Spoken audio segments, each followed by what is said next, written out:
The Paul Leslie Hour, helping people tell their stories. And now, your host, Paul Leslie. Hey, it's me. Ladies and gentlemen, I'm very pleased to be welcoming this man. He's a singer, songwriter, performing and recording artist. His debut full-length album, self-titled Randall King, is out now. If you haven't heard of Randall King, you're going to be hearing him soon. Thank you so much for joining us. Yes, sir. Thanks for having me, brother. All right, it's a pleasure. I have to say, I've been listening to this new album nonstop. Well, thank you. It's great. I hope you've been racking up our Spotify spins for us. So tell me, what's it like coming out with your debut album?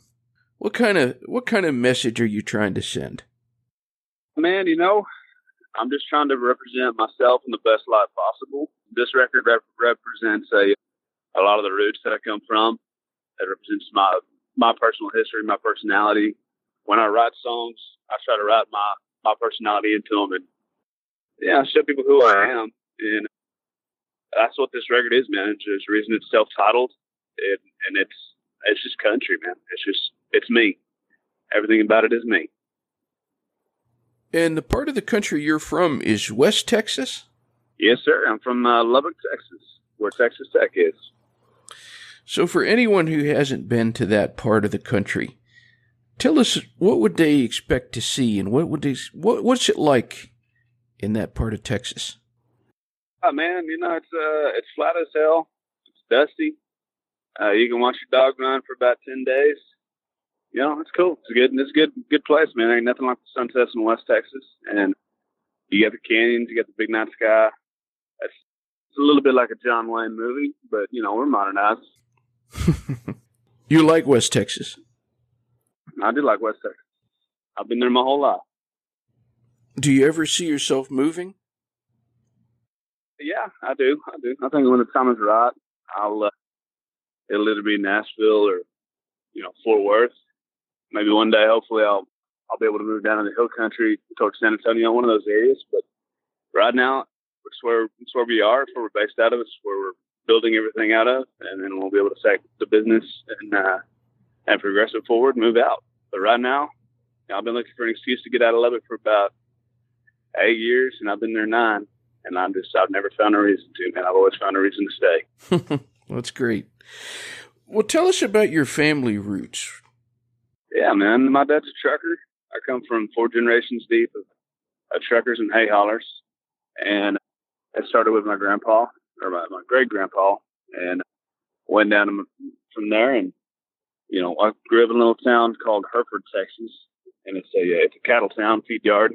And so that's where they started making their business off, because everybody says it smells like cow turds up there, but my family always said it smelled like money. And there was a way to make money off it. So, my dad being the trucker, the only time I could see him was, the 2 days he was home, or I could go on the road with him. And so I'd go on the road, and that's where really I was introduced to country music, because that's what it was always on the stereo, man. Country music, old school. I grew up on guys like Lefty and Haggard and Waylon and Willie and, Gene Watson, all those guys, man. And so it got me inspired, so it got me turned on to it. And the time I could sing, for the time I could talk, I was singing, and I would never shut up. So my dad told my mom one day, he said, "If that boy don't shut up, just get him a guitar." And lo and behold, that's where we are. You mentioned quite a few artists there. For example, Gene Watson. That's one you don't hear every day, but man, what a singer. Yeah, man. Paper Rosie. Yeah, he's phenomenal. He was one of my first concerts I ever saw. Oh, yeah? Yep. Turkey, Texas, on Bob Wills Day. Gene Watson was playing down there at the big dance hall. And it was really good show, man. Who would you say vocally is your biggest influence? It's hard, man. I listen to a lot of country. There's bits and pieces I take of a lot of guys, but mostly I found myself within a lot of vocal coaching and a lot of singing over the years. But I grew up trying to imitate George Strait, Alan Jackson, and Keith Whitley. Man, those are my three top ones. I love them. I'd say I reminisce a little bit more on Keith Whitley than anybody, but I don't know. It's kind of up to the listener to decide on that. When did you start thinking, or when did the idea start that you were writing your own stuff? Well, actually, man, it wasn't that I always wanted to write songs. It just kind of, I knew that, my second semester in college at Tech, I knew that I wanted to play music and I wanted to go down there and play in these bars, but everybody had their own songs and I didn't want to go at it playing a bunch of cover songs. So I tried to write songs and I just started at it. And during the process of writing, I fell in love with it and kind of got in a groove with it. And I was writing all right songs, but it just took a long time to get the craft down and learn. And it took a lot of people telling me that I wasn't good enough for me to keep at it and writing and scratching away until people were like, damn, Hoss, that's a good song. So it just took a while. So what was going on in your head when you were getting a negative reaction like that? I was trying to figure out why. Man, if you get butthurt doing this stuff, you might as well quit. Because there's always going to be people that don't like you and don't like your stuff. The only thing you can do is figure out how to make yourself better and stick to who you are. So the moment you start changing around for other people to figure out who you are, that's when you lose it. Wow. I want you to tell us a little bit about the actual recording, the making of the album. Well, what do you want to know? You self-produced this largely, correct? I did, man. It's a self-produced record. We were just starting to work with different producers up in Nashville, but it was a real fresh relationship. And we were just a couple months out of really needing to make the record. And you go as a producer up there, and if they don't really know you and know who you are and what you do, they're just going to, that there's a high chance that they're not going to get the record right. And we were a band on a budget, still kind of are, but my manager was like, man, I'll tell you what, you produced your EP, which I did, and I produced a little 5-song EP called Another Bullet, and I produced that back in Fort Worth. And they were like, I'll tell you what, we want to give you a shot producing your own record, but we're going to do it up here in Nashville with studio musicians. And the EP I took my time with, mostly for the budget sake. When I got the money, I put it into it. We went and recorded. Money wasn't there. I didn't record. So we took a long time recording that EP. It took about probably 6 months to actually record all 5 songs. And with this record, I had 6 hours to record 8 songs. I had 4 hours to record the other 5. And so it was challenging for sure, man. You had to be on your game, you had to be on your toes and work quick and think quick. And so there's always little things that I'm going to want to change within the record, but that's just part of naturally growing and learning and getting better. There'll always be things when we go back and change, but outside of that, for it being my first real produced record, I'll be honest, I'm pretty proud of it, man. We worked really hard on it. And man, you should be. It sounds great. Thank you. Well, thank you. Yeah, I love it.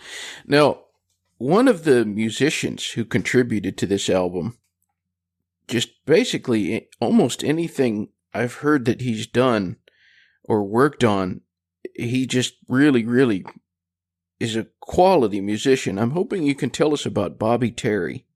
No, I love Bobby Terry. He's a badass. He recorded a lot of the guitars on Willie's new project, that new record he just put out. And he's worked with Willie before. And Bobby's a very, very smart man. He produced a guy named Anthony Smith. If you know the song, if you remember him from back in the day, that he had that song, "If That Ain't Country, I Don't Know What Is." Yeah. And he produced all of Anthony's stuff. When Anthony wrote with Tony Lehner, they wrote a song called "Run" together. Bobby produced the demo of "Run" for George Strait. And George's producer heard it, and he goes, "Yeah, we just need to recapture that magic. We don't need to change a thing." I mean, Bobby's a genius, man. So Bobby recorded the bulk of the guitars.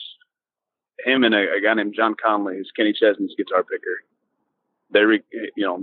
When we recorded the songs originally, they went in and they both played guitar on it. But Bobby went in and he did a lot of overdubs and things for us. He did all the steel guitar work. He played all the acoustic tracks. And then on Reason to Quit, that's the song that me and Bobby wrote together. And I wanted to make a little bluegrass track, kind of reminiscent of early Dirks, Randy Travis. And Bobby went in and he played every single instrument on that bluegrass track. He built all of that by himself, just pure instrumentation, man. He's an incredible player, incredible person, and I loved every minute of working with him. You just mentioned that you wrote a song with him. Do you prefer to write solo, or do you prefer to write with other writers? Man, it just depends. There's a lot of writers that are really great at writing by themselves, and there's writers that just work better in two-way write or three-way write. And for me, it really depends on the writers that I'm with. There's guys that I bounce off with, and we're on the same page, and it's a lot of fun. Guys like Brandon Kinney. Brandon just had a big cut. That Drowns the Whiskey song, Jason Aldean, Randall Lambert, he wrote that with Josh Thompson. And Brandon wrote Keep Her on the Line with me. And man, anytime me and Brandon write, we flow off each other well. We work together well. Man, I enjoy every second of writing with him. It's a great dude. And so it just depends, man. If it ain't broke, I wrote that by myself, but I wrote that. Lyrically, it's not that deep, obviously, but I wrote that song solely because we needed something for our live show. We needed something that's going to take it in a different direction, and Break It did that for us. And as much as I like the song, I mean, it's great, but it's there's songs that I write better because I have other people that I bounce off with better. So how do you typically go about meeting the songwriters that you've been writing with? Well, my day-to-day manager up in Nashville he acted as my publisher for a long time. So for about, I guess, a year and a half or so, he was sending me up to Nashville and setting up all my co-writes with me or for me. And so I'd go up to Nashville and I'd walk into a room with people I'd never met, and we'd sit down and scratch out a song. And, it was a very difficult thing for me to do because I'd never done it, but it started working, and it made me better. It made me a better writer, and that got me a publishing deal. And Scott was pitching me to a guy named Chris Oglesby, who's my publisher now. And Chris loved everything I was doing and wanted to work with me, and that's where we are. He's a great dude. I'm not going to ask you your favorite song on the album. Keep Her on the Line. Well, I was going to ask if you could pick a song, to represent what you do from the album, would it be the same? You're going to have to really expand on that because that whole album is what I do. Yeah. Like, let's say that you got booked, you're the talent at a huge concert. And I only got one song? Yeah, you got one song to play for the masses. Well, I mean, that's a difficult one, but I would probably, if I only got one song off the record, I'd probably go with When He Knows Me. When He Knows Me is the one song that is about my family. When He Knows Me is about my grandfather. It's about my grandfather, and him suffered through Alzheimer's for 20 years, and he was on the trucker side of the thing, so you can hear it within the song, man. It's all about my grandpa, which is a big piece of me, and I honestly, to this day, I think it's still one of the better songs I've ever written, and it's a piece of me, man. If you want a piece of me and a piece of my history, that's it. Well, tell us a little bit about your grandfather. What kind of man was he? He's one of the best men you'll ever meet, man. My grandfather he was married to my grandma for 65 years. About 20 years, I guess 21 years ago or so now, he was diagnosed with Alzheimer's.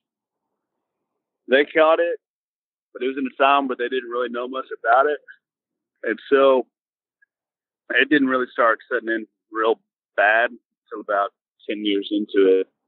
And so when he started getting on some different medications and things. They were very experimental medications to just see if it would help. It slowed it down some, but the last 5 years were rough, and the last 2 years of his life were just awful, man. I mean, they were miserable. Problem is, he was still conscious enough where he would slip back and forth and realize that he was slipping back and forth. And I mean, to me, that is the biggest definition of hell on earth you could think of. To know that you're not in your right mind and not be able to do anything about it. And it's just awful, man. Completely awful. I was very sad to see my grandfather go, but I was very, very happy and glad, because I know that he's in a spot where he is no longer miserable and no longer suffering. And if anybody was ever suffered from it, he was suffering from it, because that's miserable. It's awful. But he's in a much better place, man. And the last day I got to see him was on Father's Day. It was me, my grandmother, and my dad. And this lady, one of the nurses, took a picture of us in the room that day, and she set it in front of him. And the whole time we were sitting there, he would look down that picture, and he'd look over at me in that picture, and he'd recognize Dad and Granny, but every time he saw me in the picture, he'd go, "Who's that?" And my granny would have to, "Now, doll, you know who that is. Now, that's your grandson." And it was hard, man. It was one of those things. Watching it in person and him just not know who you are at all was incredibly hard, because I looked up to my grandfather a lot. All my other cousins, they got to ride in the truck with him, and they got to go out and work on the grinder and things. But I didn't get to do that, because doing all that was really hard on your hearing, and all that equipment was loud. My dad knew even when I was a kid, he knew that I could sing, and he wanted to protect that. So he did. I didn't go out on the truck with my grandpa, so I didn't get to do those things. And so I missed out on a lot of that. And then once he was diagnosed with Alzheimer's, I just feel like I was never. I knew who he was, and I knew of him, and I knew his personality, and he knew me, but I don't think we were ever as close as some of my cousins were. And that, I think that made it hard on both of us, him and me. One of the hardest working men you'll ever meet or ever would have met. I mean, just incredibly hardworking. He would literally run along the side of the flatbed, the 53-foot flatbed trailer, and pitch bales of hay up on the truck, because they couldn't afford a loader. Wow. And he was a badass, and he worked his ass off. And that's where a lot of our hard work ethic comes from within this family. It started with him. He did everything he could to provide for his family, and that's where all the respect in the world came. And after that day, leaving the nursing home on Father's Day, I went home and I finished that song. Man, it wasn't. I think it was just maybe a month or two later, he passed away. It was incredibly hard. Man, thanks so much for sharing with us and being so open. Absolutely. Well, I'm sorry for rambling there. No, I appreciate it. So I'm hoping you can tell us a little bit about, this is kind of a departure, but yeah, it's such a super catchy song. I'm hoping you can tell us about Tugging on My Heartstrings. Yeah, man. I mentioned to you Anthony Smith, the guy that wrote Run. He also wrote Cowboys Like Us, and Anthony's a good friend of mine, great dude. He wrote When He Knows Me with me, actually, and him and Carson Chamberlain. But I went over to his house to write one day, and we were writing this song called Shades of the Fall. And we got stuck on it, dude. We got stuck. We got to the first chorus, didn't get the second verse, and we just been at it about 4 hours straight. And finally, we left to go get lunch, And I came back and I was like, you know what, man, let's put that on the side. We'll come back and finish that another day, which we did. But we put that on the side, and I was like, man, I got this more fun, upbeat, cool thing going on. What do you think about this? I showed it to him and played the first tugging on my heartstrings, and he goes, yeah, let's write that. So he sat there. You know, he's a dad, but he's a bachelor at the same time, man. And yeah, he's singing out there, so he gets the song, and it just worked, man. He understood it. It's fun. It's a lot of fun to write it. We just wanted to write a little piece that was kind of a piece of both of us, and probably more so a piece of me, but it's just a lot of fun, man. What do you think has been the biggest compliment that you've gotten as an artist? The biggest compliment? Yeah. I don't know. That's kind of hard to say. I've heard people that love my songwriting and compliment me on that, and that means a lot to me. I don't know. I think the biggest compliment probably came from a guy named Garth Brooks, who mentioned, they loved the record and loved what I was doing. I think, he went out on YouTube or his social media channel and put it out there that he loved this record, and he said, this is what country music's about, man. And he gave me a lot of praise, man. That's probably the biggest compliment that I think I've gotten. But outside of that, man, I would say that my grandmother called me the other day, and she said, I just want you to know I'm incredibly proud of you and how hard you've been working. And I think that right there means a lot to me. That's great. Yeah, Garth Brooks, it's something. He said, this kid is what country music is all about to me. Yeah, he did. That's cool. He's great, man. He's an incredible dude, incredibly humble, beyond humble, and just one of the sweetest guys you'll ever meet, man.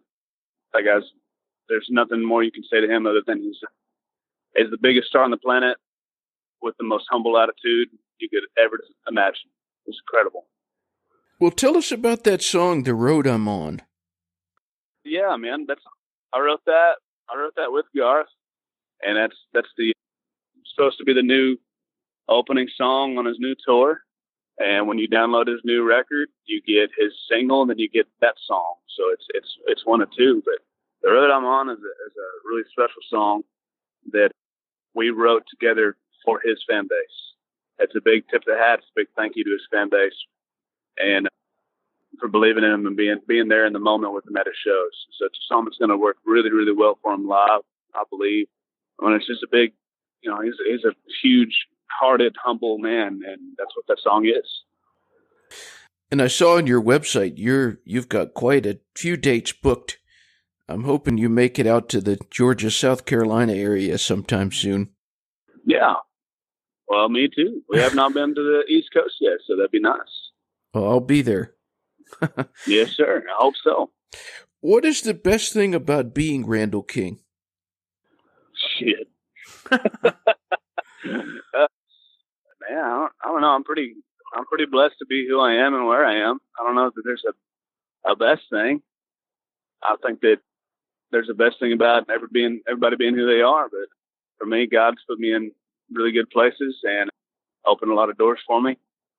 I've been doing my best to knock them out home, man, and make the most of it. My last question. I like to end super open-ended. Just give you the microphone to our audience. What would you say to anyone who's tuned in? Work your ass off, man. Work your ass off and stay focused. Hard work pays off. That's nice. I like that. Well, Mr. King, thank you very much for spending time with us. Well, Paul, thank you for having me. I appreciate it. It's my pleasure. And everyone out there, you can visit randallkingmusic.com. All the information is there. It links to the Facebook page and everything else. And Randall, until next time. Yes, sir. Paul, thank you. Thank you. The Paul Leslie Hour is hosted, produced, and written by Paul Leslie for Lifestyles Entertainment and Media. The Paul Leslie theme song composed, recorded, and produced by Jeff Pike. Outro music composed, recorded, and produced by John Goodwin, originally appearing in the short film Malukas and Vulnerable Jelly Things. Please consider subscribing to the Paul Leslie Hour, and if you like us, give us a review. It'll help other people to find this content. All past interviews are also available on YouTube. For more information, you can visit thepaulleslie.com and be sure to follow us on Facebook, Instagram, and Twitter @ThePaulLeslie. Thanks for listening. Be good.